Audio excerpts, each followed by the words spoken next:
Defeated candidate ಕೊಟ್ಟಿದ್ದಂತನ್ನ ಒಂದು ಹಿಡ್ಕ ಬಂದು ಪ್ರದರ್ಶನ ಮಾಡಿ ಹೊಂಟೋದ್ರು. ಕೊಟ್ಟಿದ್ದಂದ್ರೆ ಸುಮ್ಮನೆ ಹಂಗೆ ತಗೊಂಡ್ಬಂದು ಅದನ್ನ ಹೇಳಿ ಇವತ್ತು ನೀವೇ ಹೇಳಿದ್ರಲ್ಲ, ನಿಮ್ಗೂ ಈ ದಾಖಲೆ ಸಿಕ್ತಂಗೆ ನಿಮ್ಗೆ ಬಾದಾಮಿದು ಸಿಗುತ್ತೆ. ಬಾದಾಮಿದು ತಗೊಂಡ್ ಬನ್ನಿ,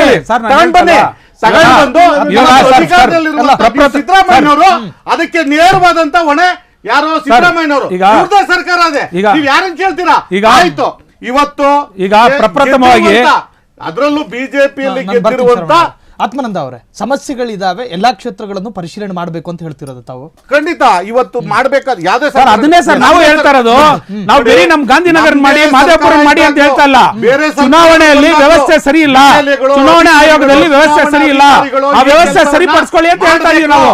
ಅದನ್ನೇ ನಾವಿದ್ದಾಗ್ಲೂ ಒಬ್ಬ MLA ಆದವನು, ಒಬ್ಬ JDP ಮೆಂಬರ್ ಆದವನು ಇದನ್ನ ಮತದಾರರ ಪಟ್ಟಿಯನ್ನ ಪರಿಷ್ಕರಿಸಿ ಅನ್ನುವಂಥದ್ದನ್ನ ಇಷ್ಟು ಜನ ಸತ್ತಿರೋರ್ ಫೋಟೋಗಳು ಇರುತ್ತೆ ವೋಟರ್ ಐಡಿಲಿ, ಅವ್ರ ಮನೇಲಿ ಫೋಟೋ ಇರುತ್ತೋ ಇರಲ್ವೋ, ಆದ್ರೆ ವೋಟರ್ ಐಡಿಯಲ್ಲಿ ವೋಟರ್ ಲಿಸ್ಟ್ ಅಲ್ಲಿ ಅವ್ರ ಫೋಟೋ ಇನ್ನ ಹಂಗೆ ಇರುತ್ತೆ, ಅವ್ರು ಸತ್ತಿರ್ತಾರೆ.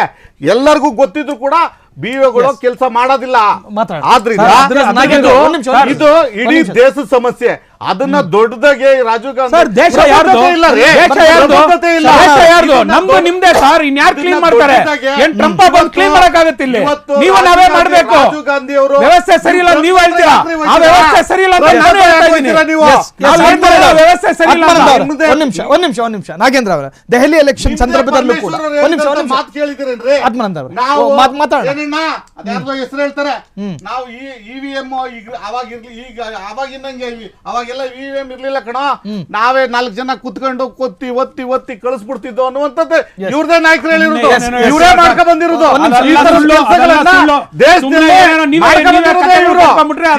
ಇವ್ರಿಗೆ ಹತ್ರ ಮಾತ್ರ EVM ಸರಿ ಅಂತಾರೆ, ಇವ್ರು ಸೋತಾಗ ಮಾತ್ರ EVM ಸರಿ ಇಲ್ಲ. ದೇಶ ಜನ ನೋಡಿದ್ದಾರೆ. ಇವತ್ತು ಬಟ ಬಯಲಾಗಿದೆ. ರಾಹುಲ್ ಗಾಂಧಿ ಅವ್ರು ಮಾಡಿದಂತ ಈ ಒಂದು ಏನು ಮತದಾನ ಕಳವಾಗಿದೆ, ಮತಗಳು ಕಳವಾಗಿದೆ ಅನ್ನುವಂಥದ್ದು ಇಡೀ ಬೋಗಸ್. ಇದು ಬೋಗಸ್ ಯಾವ್ದೋ ಒಂದು ಸುಮ್ಮನೆ ಉದಾಹರಣೆ ಕೊಟ್ಕೊಂಡು ಇದ್ ಕೆಲಸ ಆಗ್ಬೇಕಾಗಿದ್ದು ಎಲ್ಲಿ? ಕಾರ್ಯಕರ್ತರಲ್ಲ, ಕಾರ್ಯಕರ್ತರು ಬಿಟ್ಟಾಕಿ ಅಧಿಕಾರಿಗಳಿದೆ, ಚುನಾವಣಾ ಆಯೋಗ ಇದೆ, ಅವರು ಮತದಾರರ ಪಟ್ಟಿಯನ್ನ ಪರಿಷ್ಕರಿಸಿ ಮಾಡಿದಾರಾ ಇಲ್ವಾ ಅಂತ ಸರ್ಕಾರಗಳು ಯಾವ್ದೇ ಇರ್ಬೋದು, ಇವತ್ತು ಕಾಂಗ್ರೆಸ್ ಇರ್ಬೋದು, ನಾಳೆ ಇನ್ನೊಂದು ಬರ್ಬೋದು, ಅವ್ರು ನೋಡ್ಬೇಕಾಗಿದ್ದು. ಅವಾಗ ಮಾತಾಡ್ದೇನೆ ಇವ್ರದೇ ಸರ್ಕಾರ ಇರುವಂತ ರಾಜ್ಯದಲ್ಲಿ ಬಂದು ಇವತ್ತು ಬಿಜೆಪಿ ಮೇಲೆ ಆರೋಪ ಮಾಡೋದಲ್ಲ ರೀ. ಸರ್ ಒಂದ್ ನಿಮಿಷ ಇಲ್ಲ, ಅದಕ್ಕೊಂದು ಕ್ಲಾರಿಫಿಕೇಶನ್ ಕೊಟ್ಬಿಡ್ತೀನಿ ಸರ್. ಡೇ 1 ಇಂದ ರಾಹುಲ್ ಗಾಂಧಿ ಅವರು ಪ್ರಶ್ನೆ ಮಾಡ್ತಾ ಇರೋದು ಎಲೆಕ್ಷನ್ ಕಮಿಷನ್ ಬಿಜೆಪಿನ ಅಲ್ಲ. ಆದ್ರೆ ಇಲ್ಲಿ ಉತ್ತರ ಕೊಡ್ತಾ ಇರೋದು ಬಿಜೆಪಿ. ಯಾಕೆ ಎಲೆಕ್ಷನ್ ಕಮಿಷನ್ ನಿಮ್ ಕೈಗೊಂಬೇನಾ? ಎಲೆಕ್ಷನ್ ಕಮಿಷನ್ ನಿಮ್ ಕೈಗೊಂಬೆ ಕೂತಿದ್ಯಾ? ಯಾಕೆ ಎಲೆಕ್ಷನ್ ಕಮಿಷನ್ ಉತ್ತರ ಕೊಡ್ಬೇಕು? ಬಿಜೆಪಿ ಅವ್ರು ಯಾಕ್ರಿ ಉತ್ತರ ಕೊಡ್ತೀರಾ? ಇವಾಗ ನೀವೇ ಹೇಳಿದ್ರಿ ಸರ್ ವೋಟರ್ ಲಿಸ್ಟ್ ಅಲ್ಲಿ ಪ್ರಾಬ್ಲಮ್ ಇದೆ ಅಂತ ನೀವೇ ಹೇಳಿದ್ರಿ, ಮತ್ತೆ ಅದನ್ನೇ ನಾವು ಪ್ರಶ್ನೆ ಮಾಡ್ತಾ ಇದೀವಿ. ನೀವ್ ಯಾಕೆ ಡಿಫೆಂಡ್ ಮಾಡ್ಕೊಂತೀರಾ? ನಾವು ಅವ್ರನ್ನ ಪ್ರಶ್ನೆ ಮಾಡ್ತೀವಿ, ಅವ್ರು ಉತ್ತರ ಕೊಡ್ಲಿ ನಮ್ಗೆ. ನೀವ್ ಯಾಕೆ ಬಂದು ಅವ್ರನ್ನ ಡಿಫೆಂಡ್ ಮಾಡ್ತೀರಾ? ನೀವ್ ಯಾಕೆ ಎಲೆಕ್ಷನ್ ಕಮಿಷನ್ ಡಿಫೆಂಡ್ ಮಾಡ್ಕೊಂತೀರಾ? ಒಂದೇ ಒಂದು ಪ್ರಶ್ನೆ, ನೀವ್ ಯಾಕೆ ಎಲೆಕ್ಷನ್ ಕಮಿಷನ್ ಡಿಫೆಂಡ್ ಮಾಡ್ತೀರಾ? ತೋರಿಸಿದ್ರೆ ಜನ ಕೇಳಿದ್ರೆ ಚುನಾವಣಾ ಆಯೋಗಕ್ಕೆ ಟೈಮ್ ತಗೊಂಡ್ರೆ 2:30 ಇಂದ 4:30ವರೆಗೂ ಟೈಮ್ ಕೊಟ್ಟಿದ್ರು ಚುನಾವಣಾ ಆಯೋಗ. ನೇರವಾಗಿ ಬಂದ್ರೆ ಸಭೆ ಮಾಡಿದ್ರೆ PPT ತೋರಿಸಿದ್ರೆ, ಸುಳ್ಳು ಬೋಗಸ್ PPT ತೋರಿಸಿದ್ರೆ ಜನಕ್ಕೆ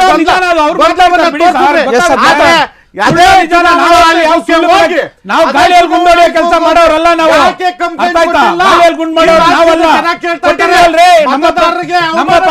ನಮ್ಮ ಪಕ್ಷದ ಪ್ರತಿನಿಧಿ ಹೋಗಿ ಕೊಟ್ಟಿದ್ದಾರೆ, ಪಕ್ಷದ ಪ್ರತಿನಿಧಿ ಹೋಗಿ ಕೊಟ್ಟಿದ್ದಾರೆ, ಈ ರಾಜ್ಯದ ಕಾಂಗ್ರೆಸ್ ಪಕ್ಷದ ಅಧ್ಯಕ್ಷರು ಹೋಗಿ ಕೊಟ್ಟಿದ್ದಾರೆ.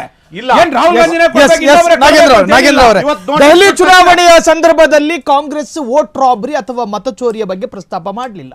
ಬಿಹಾರ ಚುನಾವಣೆಯ ಹೊಸ್ತಿನಲ್ಲಿ ಇದೊಂದು ತರಹದ ವಿಚಾರವನ್ನ ಮುಂದಿಟ್ಟುಕೊಂಡು ಇದರಲ್ಲೇನೋ ಅಜೆಂಡಾ ಇದೆ ಅಂತ ಹೇಳ್ತೀರ ತಾವು? ಅಲ್ಲ, ಇವತ್ತೇನಾಗಿದೆ, ತೆಲಂಗಾಣದಲ್ಲಿ ಕೂಡ ಕಾಂಗ್ರೆಸ್ ಪಕ್ಷ ಇದೆ, ಹಿಮಾಚಲ ಪ್ರದೇಶದಲ್ಲಿ ಕೂಡ ಕಾಂಗ್ರೆಸ್ ಪಕ್ಷ ಇದೆ, ಇವತ್ತು ಕರ್ನಾಟಕ ರಾಜ್ಯದ ಕೂಡ ಕಾಂಗ್ರೆಸ್ ಪಕ್ಷ ಇದೆ. ಇಲ್ಲೇನಂದ್ರೆ ಮುಕ್ತವಾಗಿ ಜನರು 136 ಸೀಟ್ ಕೊಟ್ಟು ಕಾಂಗ್ರೆಸ್ ಪಕ್ಷ ಬಡವರ ಪರ ಇರುತ್ತೆ, ಬಡವರ ಪರ ಏಳಿಗೆಗೆ ದುಡಿಯುತ್ತೆ.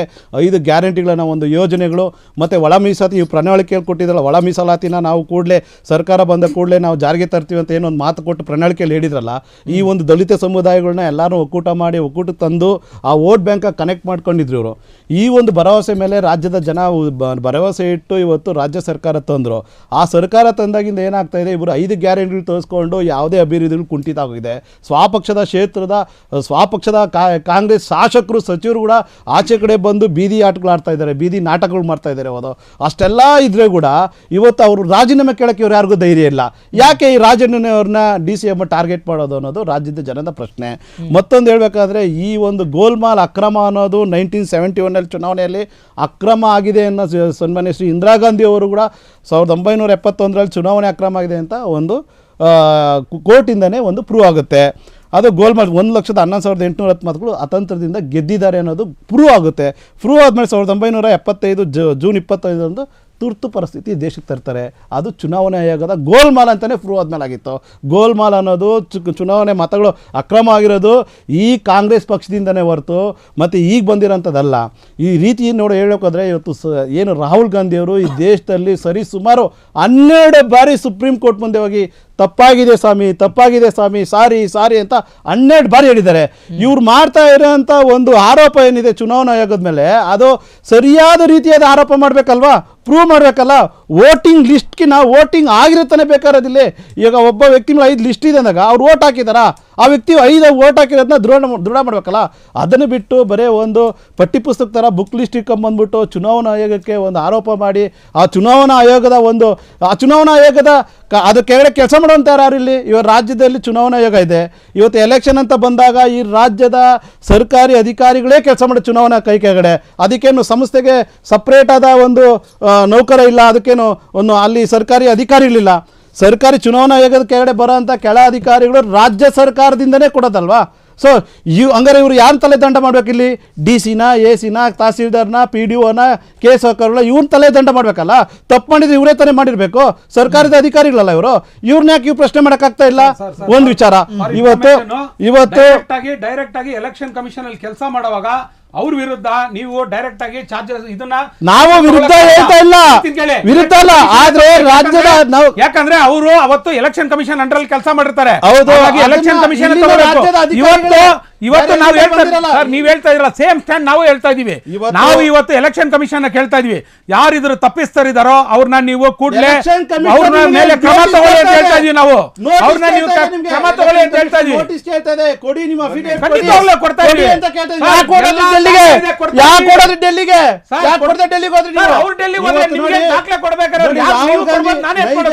ವಿರೋಧ ಪಕ್ಷದ ಸ್ಥಾನದಲ್ಲಿದ್ದ ರಾಹುಲ್ ಗಾಂಧಿ ಅವರು ಈ ರಾಜ್ಯಕ್ಕೆ ಬಂದಾಗ ಮೊಟ್ಟ ಮೊದಲು RCB ಆದಂತ ಘಟನೆ ಇದೆಯಲ್ಲ, ದುರ್ಘಟನೆ, 11 ಜನ ಮಕ್ಕಳನ್ನ ಬಲಿ ತಗಂತಲ್ಲ ಸರ್ಕಾರ, ಫಸ್ಟ್ ಅದಕ್ಕೆ ಕ್ಷಮಾಪಣೆ ಕೇಳಬೇಕಾಯ್ತು. ಅದನ್ನ ಕೇಳಿಲ್ಲ ರಾಹುಲ್ ಗಾಂಧಿ ಅವರು. ಒಳ ಮೀಸಲಾತಿ ಬಗ್ಗೆ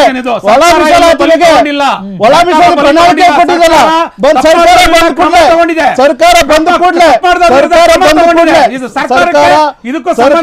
ಕೂಡಲೇ ಒಳ ಮೀಸಲಾತಿ ಜಾರಿಗೆ ಮಾಡ್ತೀನಿ ಅಂದ್ರಲ್ಲ, ಇವತ್ತವರೆಗೂ ಯಾಕೆ ಜಾರಿಗೆ ಮಾಡಕ್ ಸಾಧ್ಯ ಆಗ್ಲಿಲ್ಲ? ಮತ್ತೆ ಇವತ್ತು ಈ ಸಾರಿಗೆ ಟ್ರಾನ್ಸ್ಪೋರ್ಟ್ ಸಾರಿಗೆ ಇದೆಯಲ್ಲ, ಇವತ್ತು ಅವ್ರಿಗೆ ಯಾಕೆ ಸಂಬಳಗಳು ಕೊಡೋಕ್ಕಾಗ್ತಲ್ಲ? ಯಾಕೆ ಇವತ್ತು ಅವ್ರು ಹೋರಾಟಕ್ಕೆ ಇಳಿದಿದ್ದಾರೆ? ಇವತ್ತು ಎಷ್ಟು ತಿಂಗಳಿಂದ ಕೊಡ್ಬೇಕಾಯ್ತು ಸ್ಯಾಲರಿಗಳು? ಇವತ್ತು ಈ ರೀತಿಯಾದ ಜ್ವಲಂತ ಸಮಸ್ಯೆಗಳು ರಾಜ್ಯದಲ್ಲಿ ಇಟ್ಕೊಂಡು ಒಂದು ಕ್ಷುಲ್ಲಕ ಕಾರಣ ಆದ ಒಬ್ಬ ST ನಾಯಕನ ಸಮುದಾಯನ ಅಪಮಾನ ಮಾಡಿ ಇವತ್ತು ರಾಜೀನಾಮೆ ಕಿತ್ಕೊಂಡ್ರೆ ಎಂತ ಒಂದು ಪರಿಸ್ಥಿತಿಗೆ ಹೋಗ್ತಾ ಇದೆ ಸರ್ಕಾರ. ನಾಗೇಂದ್ರ ಅವ್ರ ಮೇಲೆ ಆರೋಪ ಬಂದಾಗ ನೀವುಗಳೇ ರಾಜೀನಾಮೆ ಕೇಳಿದ್ರಿ. ಇವತ್ತು ನೀವೇ ಹೇಳ್ತಾ ಇದ್ದೀರಾ ಒಂದು ST ಸಮುದಾಯ ಒಂದು ಮಂತ್ರಿನ ನೀವು ರಾಜೀನಾಮೆ ತಗೊಂಡ್ರಿ ಅಂತ.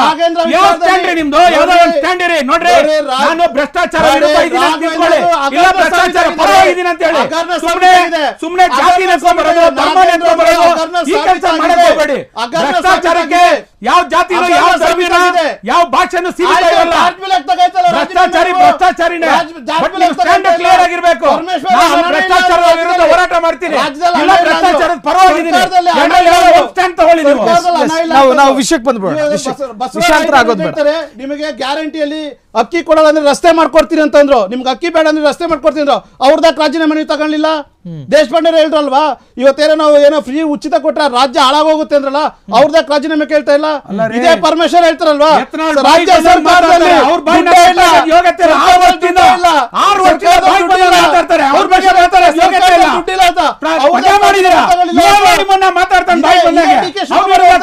ನಿಮ್ಗೆ ಯೋಗ್ಯತೆ ಇಲ್ಲ. ಬಂದು ಬೇರೆಯವ್ರ ಬಗ್ಗೆ ಮಾತಾಡ್ತೀರಾ? ತೆರಿಗೆ ಕಟ್ತಾರ್ರಿ ನಾವು ನೀವು ತೆರಿಗೆ ಕೊಡ್ತೀವಿ ಅಂದ್ರೆ ಗೌರವ ಕೊಡೋರು, ರಾಜೀನಾಮೆ ತಗೊಳಕ್ಕಾಗಿಲ್ಲ. ರಾಷ್ಟ್ರಪತಿಗಳು ಅಂದ್ರೆ ದಿನಕರನ್ಗೆ ಇವತ್ತು ಯಾವ ರೀತಿ target ಅಗೌರವ ಕೊಟ್ಟಿರೋದು ಕೊಟ್ಟಿರೋ ಅಂತ ಕೆಲ ಇಡೀ ಸಮುದಾಯದ ದೇಶ ನೋಡಿದೆ. ನಾಯಕರನ್ನ. ನೀವು ಅದ್ವಾನಿಯವ್ರನ್ನ ಯಾವ ರೀತಿ ಅಗೌರವ ಕೊಟ್ಟಿರೋ ಅಂತ ಇಡೀ ದೇಶ ನೋಡಿದೆ. ನಾಯಕರನ್ನ ಟಾರ್ಗೆಟ್ ಮಾಡ್ತಿದ್ರಿ.